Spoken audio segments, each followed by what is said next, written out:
ঢাকায় চলচ্চিত্র অঙ্গনে আবারও আলোচনার কেন্দ্রে চিত্রনায়ক শাকিব খান ও চিত্রনায়িকা শবনম বুবলী। ব্যক্তিগত জীবন সম্পর্কে টানাপোড়েন আর নতুন গুঞ্জন সব মিলিয়ে যেন থামছেই না আলোচনা।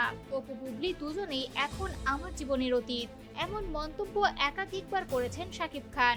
ভবিষ্যতে নতুন করে কোনো সম্পর্কে জড়ানোর সম্ভাবনাও নাকচ করেছিলেন তিনি। তবে বাস্তব চিত্র যেন ভিন্ন গল্প বলছে। বিভিন্ন সময় তাদের একসঙ্গে দেখা গেছে, আর সেই সূত্র ধরেই নতুন করে শুরু হয়েছে জল্পনা। এবার সামনে এসেছে আরো চাঞ্চল্যকর খবর। দ্বিতীয়বারের মতো মা হতে চলেছেন বুবলী। ঘনিষ্ঠ সূত্রের দাবি, বর্তমানে তিনি 5 মাসের অন্তঃসত্ত্বা। অনাগত সন্তানের পিতা শাকিব খান।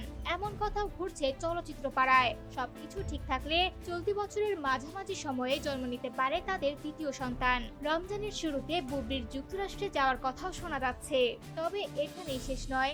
একটি নির্ভরযোগ্য সূত্রের বরাতে জানা গেছে, শর্ত সাপেক্ষে দ্বিতীয় সন্তানের মা হচ্ছেন বুবলী। বলা হচ্ছে, হাতে থাকা সিনেমার কাজ শেষ করে অভিনয় থেকে নিজেকে গুটিয়ে নেওয়ার শর্ত দিয়েছেন শাকিব।